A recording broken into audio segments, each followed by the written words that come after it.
कि जहाँ तेरी याद ना आए वो तन्हाई किस काम की, बिगड़े रिश्ते ना बना दे वो खुदाई किस काम की। बेशक हमें जाना है अपनी मंजिल तक, लेकिन जहाँ से अपने ना दिखाई दे वो ऊंचाई किस काम की। स्वागत है हमारे चैनल द एडवेंचर क्लासेस में। हम लोग आज पढ़ने वाले हैं ओम का नियम को डिटेल में।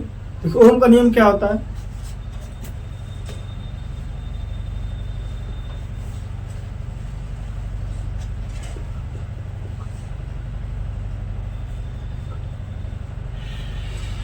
ओम का नियम, एक वैज्ञानिक थे जॉर्ज साइमन ओम। इन्होंने एक नियम दिया। उन्होंने क्या किया कि दो चालकों के अंदर किसी चालक तार के दोनों सिरों के बीच विभवांतर V और धारा I में एक संबंध स्थापित किया। क्या किया उन्होंने? एक संबंध स्थापित किया जिसको हम लोग बोलते हैं ओम का नियम। क्या कहते हैं उसको हम लोग? ओम का नियम कहते थे। तो उस वैज्ञानिक क्या नाम था? जॉर्ज साइमन ओम ने धारा तथा विभवांतर के बीच में एक ओम नियम बताया, उसे हम लोग ओम का नियम कहते हैं। उनके उस नियम के अनुसार होता है क्या है, देखिए आपको जो पूछा था परीक्षा में, आपसे नहीं पूछा कि किसने कब स्थापित किया, इससे आपसे कोई मतलब नहीं है। बेसिकली होता है देखो ओम का नियम। ओम के नियम के अनुसार उन्होंने बताया कि यदि किसी चालक तार की भौतिक अवस्था, जिसे भौतिक अवस्था की बात किया जाएगा, भौतिक मतलब फिजिकल कंडीशन, भौतिक जैसे हो गया ताप आपका हो गया, दाब हो गया, लंबाई का मतलब कि उसके आकार में परिवर्तन, लंबाई बढ़ा देना घटा देना, ऐसा कुछ करके क्षेत्रफल घटा देना या फिर बढ़ा देना। क्षेत्रफल मतलब कि जो एरिया होता है पतला कर दिया जाए, मोटा कर दिया जाए, या फिर लंबाई को डबल कर दिया जाए, आधा कर दिया, इस तरह का कोई परिवर्तन न किया जाए। ठीक। तो इन्होंने कहा कि यदि किसी चालक तार के भौतिक अवस्था जब ताप, दाब, लंबाई, क्षेत्रफल इत्यादि में कोई परिवर्तन न किया जाए, तो इनमें क्या किया जाए, कोई चेंज नहीं किया जाता है, तो उस चालक तार के दोनों सिरों के बीच का विभवांतर, मान लेते हैं कोई आपका एक चालक तार, क्या यहाँ से एक आपका चालक पता क्या होता है, जिसमें धारा सुगमता से प्रवाहित होती है, क्या कहते हैं, चालक कहते हैं। ये मान लेते हैं चालक तार है, तो यहाँ पर मान लेते हैं विभवांतर B है, यहाँ पर क्या विभवांतर BB, इनके बीच का विभवांतर BA माइनस BB हो गया। तो इनके चालक तार के दोनों सिरों के बीच का विभवांतर, उस चालक तार में बहने वाली धारा क्या है, मान लेते बढ़ रही है। धारा का मतलब क्या हुआ, आवेश प्रवाह दर। क्या हुआ, आवेश प्रवाह दर, मतलब यहाँ से किसी आवेश को यहाँ तक ले आने की जो रेट है, क्या कहते हैं, धारा का। ठीक। तो किसी चालक तार में तार के दोनों सिरों के बीच का विभवांतर उस चालक तार में बहने वाली धारा I के अनुपाती होती। क्या कहा इन्होंने कि भौतिक अवस्था ताप, दाब इत्यादि में कोई परिवर्तन नहीं किया जाए, तो चालक तार के दोनों सिरों के विभवांतर क्या होता है, दोनों सिरों के बीच का विभवांतर, दोनों सिरों के बीच का, अगर हम विभवांतर को ये मान लिया जाए V मानते हैं, क्या मानते हैं, दोनों सिरों के बीच का विभवांतर, उसमें बहने वाली धारा क्या होती है, उस चालक तार में बहने वाली धारा, उस चालक तार में बहने वाली धारा I, धारा क्या मानते हैं हम लोग, I से बहने वाली धारा I के अनुक्रमानुपाती होती है। क्या होती है, अनुक्रमानुपाती।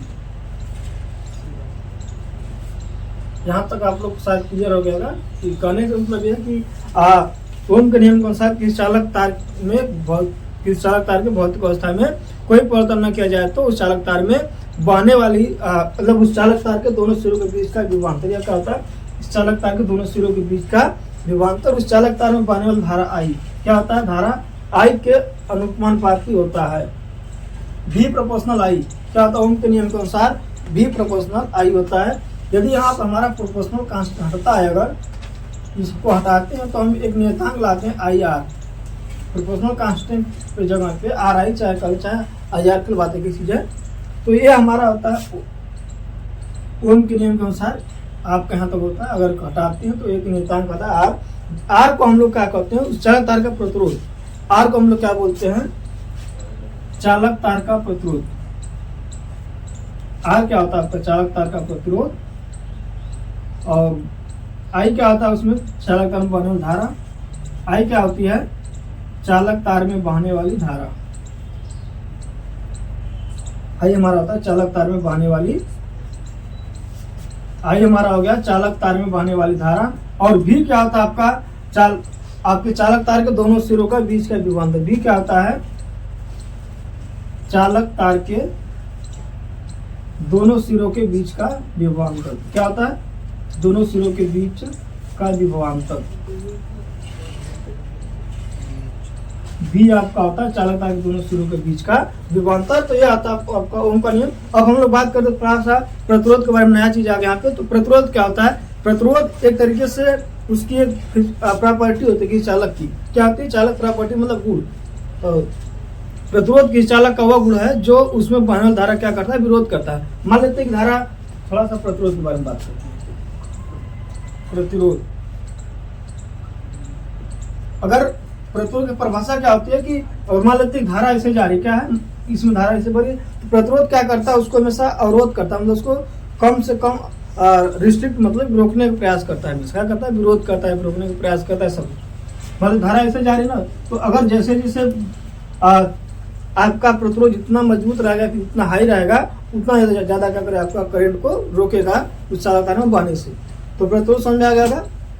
प्रतिरोध जो कि चालक का वह गुण है, ये चालक तार का वह गुण है जो उस चालक तार में बहने वाली धारा का विरोध करता है। क्या करता है? उस चालक तार में बहने वाली धारा का आपका विरोध करता है। ठीक, आर क्या करता है? आई मतलब धारा का विरोध करता है। क्या करता है? विरोध। एक आपकी एक चालक की प्रॉपर्टी आई का विरोध करता है। ठीक, प्रतिरोध क्या करता है? आपके धारा बहने वाली धारा आई का विरोध करता है। ठीक, अब हम थोड़ा सा इसको देखेंगे कहाँ कहाँ पर आपका प्रतिरोध किस चीज पर निर्भर करता है। तो कहाँ निर्भर किस पर करता है? प्रतिरोध की बात करेंगे, आर या फिर प्रतिरोध। इनको हम लोग बोलते हैं रेजिस्टेंस। क्या बोलते हैं हम लोग? रेजिस्टेंस। यही मैंने बताया कि प्रतिरोध क्या होता है कि प्रतिरोध किस चालक का तार का वह गुण है जो उस चालक तार के में बहने धारा का विरोध करता है। आपका क्या करता है? प्रतिरोध। तो धारा बह रही है, इसका करता है विरोध करता है। प्रतिरोध जो होता है, सबसे पहले बात मान लेते हैं कि आपका वायर है। क्या है? ये वायर है। तो वायर है तो उसकी कुछ ना कुछ लंबाई होगी, कुछ ना कुछ लंबाई होगी। अगर मान लेते लंबाई L है और वायर अगर है तो कुछ ना कुछ मोटाई भी होगी। मोटाई का मतलब कि ये वाला एरिया। यदि एक बेलनाकार होता है, अगर देखा जाए तो एक बेलनाकार होता है, और बेलनाकार जब होता है तो उसका आपका जो आधार होता है एक वृत्त के आकार का होता है। क्या होता है? वृत्त के आकार का होता है। फिलहाल उसकी बात नहीं करता हमें। क्या है? एक एरिया है, क्या क्षेत्रफल मानते हैं इसको। आपका लिखा होता है ये वाला एरिया, इसको बोलते हैं अनुप्रस्थ काट का क्षेत्रफल। क्या होता है? अनुप्रस्थ काट का क्षेत्रफल। तो प्रतिरोध जो होता है चालक तार के लंबाई के अनुपाती होता है। किस चालक का प्रतिरोध जो होता है किस चीजों पर निर्भर करती है। तो पहला जो होता है प्रतिरोध की निर्भरता, भाई किस पर डिपेंड करता है? किसके बढ़ने से आपका प्रतिरोध घटता है या फिर बढ़ता है, इसकी बात कर लेते हैं हम लोग। तो प्रतिरोध जो होता है चालक तार के लंबाई के अनुपाती होता है। क्या होता है? अनुक्रमानुपाती। मतलब कैसे? R proportional L. इस चालक तार में तार का प्रतिरोध जो होता है चालक तार के लंबाई के अनुक्रमानुपाती। क्या होता है? लंबाई के अनुक्रमानुपाती, या कह सकते हैं लंबाई के अनुक्रमानुपाती। यहाँ तो समझाएगा कि चालक तार का प्रतिरोध जो होता है चालक तार के लंबाई के अनुपाती होता है, या फिर आर प्रोपोर्शनल एल। इसका मतलब यह है कि यदि हम एल का मान बढ़ाते हैं तो आर का मान क्या बढ़ेगा। तो मतलब प्रोपोर्शनल डायरेक्टली अगर है तो मान बढ़ाएंगे एल का मान, तो प्रतिरोध का मान क्या होगा? बढ़ेगा। यदि हमारा इन्वर्सली होता है फिर व्युत्पन्नपाती होता है तो ये एल का मान बढ़ाते हैं तो आर का मान क्या होता है? घटता है। ठीक, इसका मतलब यह है कि यदि एल का लंबाई बढ़ाते हैं, चालक तार की लंबाई अगर मान लो 2 गुना कर देते हैं तो प्रतिरोध क्या हो जाएगा? 2 गुना हो जाएगा। 3 गुना करेंगे तो 3 गुना। आपसे एक विकल्प पूछा जाता है किसी परीक्षा में, यदि चालक तार की लंबाई को 4 गुना कर दिया जाए तो त्रिज्या पर क्या प्रभाव पड़ेगा? ऑप्शन देगा लंबाई 2 गुना करें त्रिज्या पर क्या प्रभाव पड़ेगा? देगा ऑप्शन 2 गुना हो जाएगा, 3 गुना हो जाएगा, 4 गुना हो जाएगा, कोई प्रभाव नहीं पड़ेगा। तो यदि हम लंबाई को 2 गुना करेंगे त्रिज्या का आपका प्रतिरोध का जाएगा 2 गुना हो जाएगा। ठीक, क्योंकि डायरेक्टली प्रोपोर्शनल है। ठीक, दूसरा जो होता है, दूसरा प्रतिरोध जो होता है अनुप्रस्थ काट के क्षेत्रफल ए। अनुप्रस्थ काट के क्षेत्रफल ए के क्या होता है?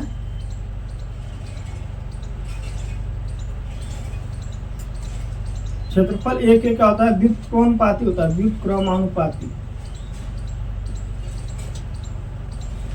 चालक तार का प्रतिरोध जो होता है लंबाई के अनुपाती और अनुप्रस्थ का क्षेत्रफल के व्युत्क्रमानुपाती होता है। यदि हम दोनों को मिला देते हैं, अगर समीकरण 1 और समीकरण 2 को, आर प्रोपोर्शनल यल अपान ए होता है।